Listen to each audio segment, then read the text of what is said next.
is come back. Well, here it is, the finale of one of the brightest web projects of recent years. 8 explosive episodes that flew by like a hurricane. Just think about it, it's only been 2 years and the first season is already finished. This is what fan support can do. Although there were only 8 episodes, the finale literally brings together everything the series represented before in just 20 minutes. It's packed with gallons of blood, action, planet explosions, a literal zero set of the main villain like in Minecraft, a ton of visual effects to practically blind you, and the return of Robobots. Oh yeah!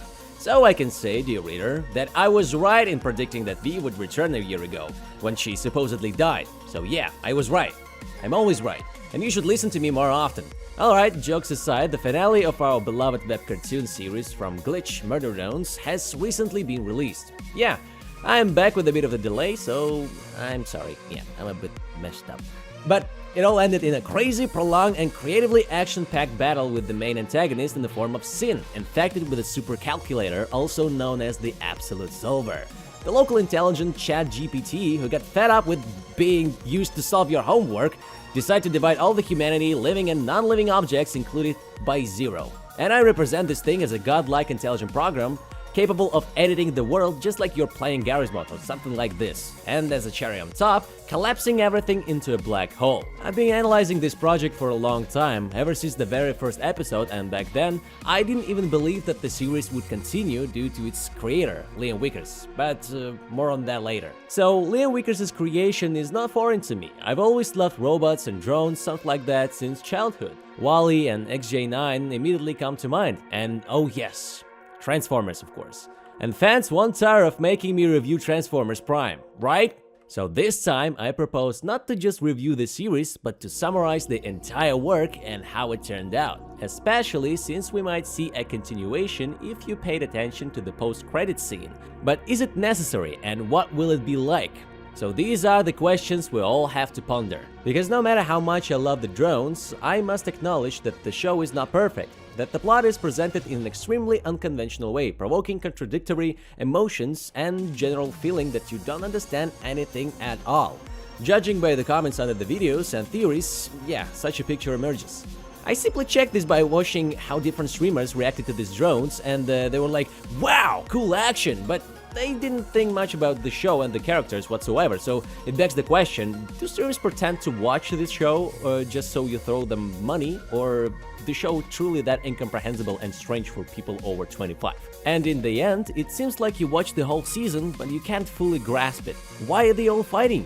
Why do I have 2 drones with a god program capable of editing reality when one of the drones is literally walking around in a human corpse wearing it like a suit, just like a teenage robot? Yeah, they stole everything from there. But let's give credit to the final episode. It looks like everything this series has been, in the form of a trippy melee of regenerating metal pieces in the shape of drones, with death rays, body horror featuring twisting and deforming semi-organic, semi-metallic bones and organs of humans and bits of drones. With a hip of real creepiness from Sin, the main villain of the show, at times it generally becomes unsettling. Although if you're a fan of Kiro Yoshikage and are attracted to human hands, of which there were 2, and using that Garry's Mod thingy, Sin spawned a couple 100,000 of those hands, and well, you'll probably enjoy it. I swear, I'm a fan of a big epic brawl, so Warhammer is the peak of human artistry. And here I see something similar. Although drones won't last long in Warhammer, but the fighting there is like an ordinary Monday for a Grey Knight. However, in some ways, the finale felt a bit rushed. They cramped everything in.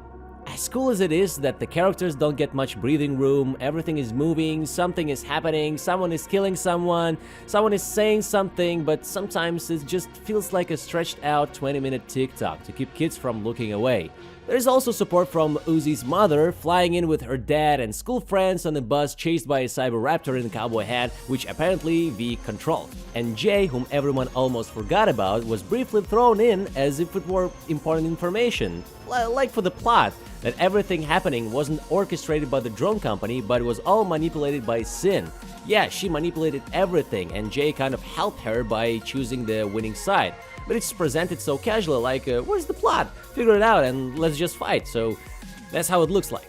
For most viewers, this isn't much of a plot left in the finale. It's simply just built around a 20-minute brawl with the cool stylistic and directional decisions, and it's the essence of it all and simultaneously the main problem of the entire work. We'll talk about it a bit later, so I want to summarize the finale and other details. Uzi, being the host of the Super Calculator, resists Sin's brainwashing and somehow manages to rip out and eat her core, which leads to them merging in the finale. As a result of this fusion, Uzi's face interface turned yellow-purple, which is nice because the distinctive visual features of the characters reflects changes within them. So now the crazy Sin is not entirely defeated, she exists somewhere in the body, in Uzi's mind, or if you prefer in the processor, for example in the tail. This gives us a small hint that she will come back in the next season. Yeah, the same thing. Because of this, the finale, yeah, you know the word finale, the ending, the conclusion, doesn't quite feel like a finale since everything returns to square one and the heroes revert to status quo. Except for the background characters. Almost no one died in the series titled Murder Drones. Oh yeah, someone died off screen. Cool. Now Uzi can bend a metal door with her mind. And now she and Anne are officially a couple. And I'm still not going to like this because come on, we got V! And by the way, speaking of characters, let's start with V. Remember how some people in the comments didn't believe me when I said she wasn't dead? Well, I was right! I'm always right! Well, the moment of stupidity and nonsense is over. This was quite expected, and after all, V is officially the main girl of the series since it was her and her robo-thighs with stockings that attracted a crowd to the pilot episode, allowing the show to continue. It wasn't Uzi, who at first was too much of a parody version of an unusual girl, nor Anne as the goody-two-shoes boy, and yet another Marco Diaz, who didn't even have hints of relationships or any distinguishing personality traits. There wasn't even the shipping with Uzi and Anne in the beginning, nor Jay, who was literally just a disassembled drone in a skirt with the pigtails. V is what the show owes its initial popularity boost to. Just think about it, Liam Wickers, the creator of the show, always tried to start a new web cartoon series focusing on the killer girl with a toothy smile. She's such an adorable killer, etc. This is present in all his works. In his first work, Wendigo, there was a crazy girl with yellow eyes. Oh wow, just like V. Then came Cliffside with a mad spider lady with yellow accents, and what do you know? How is that possible? Then Intermission Cube, which is just a prototype of Murder Drones, with divine robots capable of reshaping living and non-living matter. Well, just like the Absolute Solver from the Drones. And then Liam got caught by Glitch Studio, locked somewhere in the basement, and he finished the pilot. And they probably kept him in the basement for 2 years to get the show out as a full season of 8 episodes. And V, or rather her archetype, the image if you will, of the crazy girl robot, the killer with the toothy grin and yellow accents, is something that Liam has always prioritized, and you can't deny it, it's in all his works. Well, I don't need to explain to you how the waifu effect is important for many shows. Just look at the gaming industry. If there's even one game with a beautiful woman, everyone will buy it, and various gacha games are entirely gameplay and fan service driven, built around collecting various anime ladies. And it's the same thing here, just in the form of a drone. So, a year ago, when V supposedly sacrificed herself so the heroes could escape from those raptors, it was more than obvious to me that she would return. And yes, she bursts into the finale helping Uzi fight Sin and Jay. It's interesting how the balance of power changed compared to the first episode. Back then, the robot girl, being, well, not like everyone else, made one super weapon and barely managed to hold her ground against 2 disassembled drones, which already seemed very strong. These regenerating super fast robots with blades, guns, wing blades, acid, and whatever else they might have had. And now we have 2 disassembled drones, N and V, who no longer seem so cool and badass against the one useless disassembled drone, and Uzi with godlike power against the same godlike power. Well, did you see? They explode continents with their fingers. And speaking of Sin, all the characters except her are not that important in the context of the finale. And why, you might ask? Well, both Uzi and Anne didn't change much in terms of a character or undergo any personal arcs. They did that more in the previous episodes. Here, they just solidified their relationship status. But Uzi remained the girl passionate about all sorts of crazy things, and it's not like she had any personal conflict with the main villain, Sin. And this is in fact the whole problem with the show, or rather, its second problem. It's really unclear why they're fighting, aside from the fact that she wants to destroy everyone. Well, it's cool, but it seems like it could have been done in a more interesting way. And of course, Sin is like evil and wants to divide everyone by zero, so she must be fought against, okay? The main antagonist, even in the form of some monster, is presented extremely strangely and unclearly. Honestly, the average viewer won't realize that the main villain is the same drone from End's flashbacks in episode 5. I mean, that's the same character. Yeah, you would be surprised, but half of the fandom isn't really paying attention, and if information isn't presented a bit more obviously, then nobody understands anything. And it's not the viewer's fault, it's the creator's fault. The show has to be structured in a way that the end consumer understands what they are watching and what everyone is fighting for. Of course, encoding secret references, messages, or plot predictions in the form of anagrams or something like that for special fans is cool. That's what we love. But due to the unconventional presentation of the episodes, since the drones are a web project and not a television show with carefully crafted narrative lines, it should be taken into account that not everyone will understand what they are seeing. And well, here I am sitting here and see arguments in the comments about whether this and that are two different characters, or that a bunch of people simply don't understand the point of this beautiful fight scene. I mean, I liked it, but why? Perhaps in the second season, since Sin is now trapped inside Uzi because Uzi absorbed the core, maybe they will have periodic dialogues, you know, like Naruto with the Nine Tails, or Itadori with the Sukuna, or many other guys in anime with some weird things inside their heads. You know, nine-tailed, two-legged, and something else. And Sin will be messing with Uzi's head, processor, so that Uzi and we as viewers can understand Sin's motivation. Maybe she's not crazy at all, maybe she's not just a deranged ChatGPT with a tool from Gary's mod wanting to spawn black holes for fun. Unfortunately, the series didn't provide any answer to this in the first season. And do you know why? The problem runs much deeper than it seems. Rather, it's more of a problem with the entire show as a whole. So let's try to discuss this.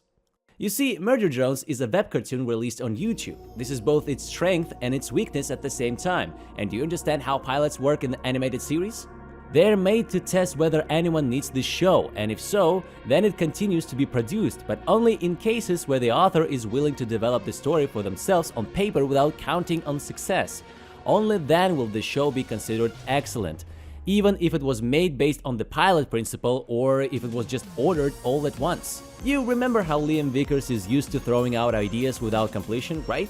Cliffside, Cube, all that stuff is just an example. And it doesn't matter that it was looking for funding or found none, or that it was just some student project. That's not the point. The point is that if the pilot of Drones hadn't been successful and the new episodes hadn't been made, then in a couple of years, you would have seen a new web cartoon from Liam featuring some girl killer paired with a boy suspiciously resembling Marco Diaz. I wouldn't even be surprised if Liam repeats his concept even after Drones, but there's a reason for that because this stuff works, and literally every pilot of his girl killer concept gathered millions of views. It's effective. So what am I trying to say with all of this? The fact is that the plot of Drones was written along the way and not before all the episodes were released. When the author and Glitch Studios saw that people needed this, that they were buying plushie toys of V and other merchandise, that's when they wrote the remaining script. And that's exactly the problem. No one planned how the first season would end at best nominally. And precisely because the plot was written along the way and not all at once, by the end it's unclear what the work itself is about, and it ended up where it started. The characters are still on their planet, there are just a few more characters and other gained special powers, but from a narrative standpoint, almost no one underwent any significant change, and almost no one died in Murder Drones.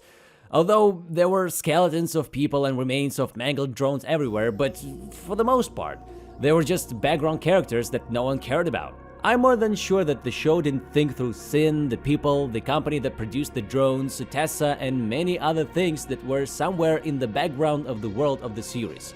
Even if they are background lore things, some details, they are what make the show well thought out in the little things. After all, if you set the stones for everything in your series before the pilot comes out, when the pilot gets popular and you continue working on it, you won't suddenly have to rush everything out, realizing that something isn't working. No, everything will be glued together already, and it will be working like a clock. And by the way, this is a problem for many shows, not just Murder Drones. They just make a pilot and don't think anything through afterward. And unfortunately, drones were written along the way and not all at once, which is why the plot is sometimes presented in a choppy manner. Sometimes it feels like there aren't enough episodes, while for someone else, it seems that the show is literally about several identical models brutally and very beautifully smashing each other. This is the main problem with the plot. It's beautiful, tasteful, but a little disjoint.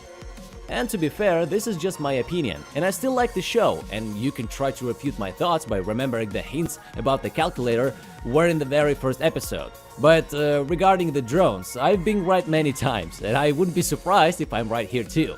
Plus, I'm trying to make cartoons myself, and I think I understand at least a little. And you know, even despite some problems with the drones that I pointed out, I'm ready to accept drones as they are, with all their flaws and interesting ideas. After all, just like the special birth of the series, drones are a very important step in web animation as a whole. And you know that there aren't many studios in the world that can create their own cartoons and earn money from them by making new ones. Their own, not someone else's. Yeah, most animators are basically enslaved by corporations, which is why there's currently a rebellion among animators guilds in America, involving Alex Hirsch, the creator of Gravity Falls, Gendy Tartakovsky, the creator of Primal and Samurai Jack, and a lot of other well-known animators. It's a real meat grinder for animators' rights to make their own cartoons so they're not left out in the cold, so they don't starve. But I'll talk about this in another video, because the situation is complicated and frightening. Even if the creators of animated series own their cartoon, they struggle to make it. Web animation is a complex thing. Everyone is involved in it, and they're just ordinary people who don't have billions of money like Disney to invest in everything, hoping that something will be successful. And if we also consider the fact that different countries have different costs for animation, you realize that everything becomes even more complicated.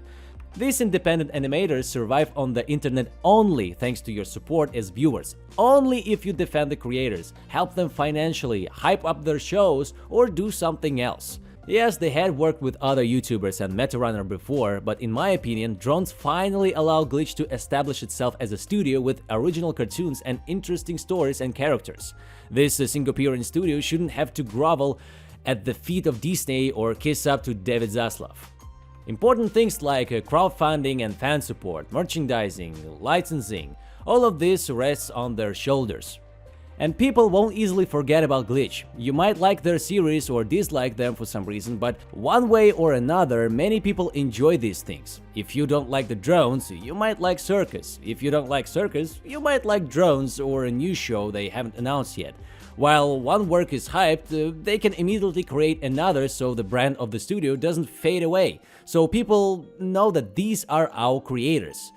Right after drones, the internet experienced the tremors of digital circus and the myriad of arts from enormous content factories where circus lived off various plagiarists, parodies, and other individuals with a pirate digital circus not far removed from Elsgate 2.0.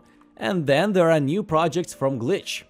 They are actively contacting other web animators. Remember when Glitch invited Senior Paolo with his Spooky Month, Vivian Medrano, Gooseworks, Liam, and the creator of Lackadaisy, whom Glitch decided to help so we could see a full season of those gorgeous 2D frame-by-frame cats during Prohibition. In other words, there's a popularization of web animation from creators to viewers, not from creators to corporations, but from them to us. This is where the importance of drones lies. I don't see them as a fully polished project that can be dissected and admired from its deep exploration of ideas, meanings, designs, and so on. For me, drones represent a very clear step for web animation on the internet. And believe me, since I'm sitting here quietly working on my own cartoon, putting thousands of dollars into it, I don't know, cartoons are expensive. Not expecting it to resonate with anyone but myself, but just hoping that you'll like it. As you can understand, this whole idea of popularizing web animation is important to me too. So I will always be glad when the number of people who love animation keeps growing, and that it isn't just seen as an entertainment for children. Although anime fans have already figured this out long time ago and aren't worried. They sit back and enjoy philosophical discussions about Japanese battles where, under frame-by-frame animation, everything that can fly away does, including the viewer's eyes from such beauty. So this is how I see Murder Drones. Be sure to let me know if you think the same way. So for now, me and my channel is resurrected again. And I'm even preparing a small cartoon for you, so stay tuned and don't forget to subscribe and like this video if you liked it. So I'll see you in the next one.